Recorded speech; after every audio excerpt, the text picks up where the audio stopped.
फकीरमोहन स्वयं शासित विद्यालय रे जो प्रकार घटना गतकाली घटी वास्तविक अत्यंत दुखदायक एक अभावनीय घटना। आमे समस्ते जो भौणीटी ए प्रकार माने जो आत्माहुतिर उद्यम करिसंती जो पाखापाखि 90 भाग तांको शरीर पड़ी जाइछि। तेणु आमे समस्ते घटना प्रति संवेदनशील हेई करिकी एबे आह्वान होची कि से भौणी केमभली शीघ्र शीघ्र अति शीघ्र सुस्थ हेबे सेति समस्ते प्रभु पाखरे प्रार्थना करिबा। विशेष भाव रे ये घटना को नेकी जो प्रकार राजनैतिक बयानबाजी आसुची ये घटना को राजनैतिक करण और रंग दवा पई जो प्रकार एक पड़िया विस्तृत मेला जाउची ये अत्यंत निंदनीय मैं को भर्सना करुची।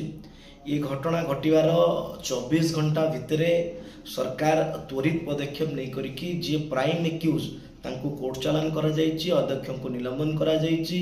24 घंटा न पूर्ण एचपीसी कमिटी आसी बालेश्वर रे पहुंची तार पुंखानुपुंख तदंत कौन पे प्रकार घटना घटिला उभय छात्र पॉइंट ऑफ व्यू रु टीचर्स मानक पॉइंट ऑफ व्यू रु तांकर परिवार वर्गर पॉइंट ऑफ व्यू रु सबु एंगल रु यार पुंखानुपुंख तदंत चली। पाखापाखि मो पाखे जहाँ खबर अच्छी 3 घंटार ऊर्ध्व तदंत हेलाणी आउरी आगु मध्य चलिबो।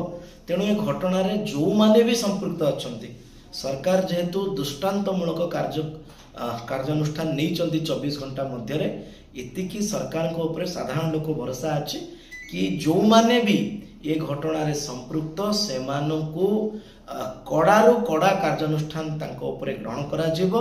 मु केवल गोटे निवेदन करूछि कि आमे समस्ते आमर कमेंट्स को प्रार्थना रे कन्वर्ट करिबा आउ एबेर समय आह्वान कि ये घटना को राजनीतिकरण न करा जाए।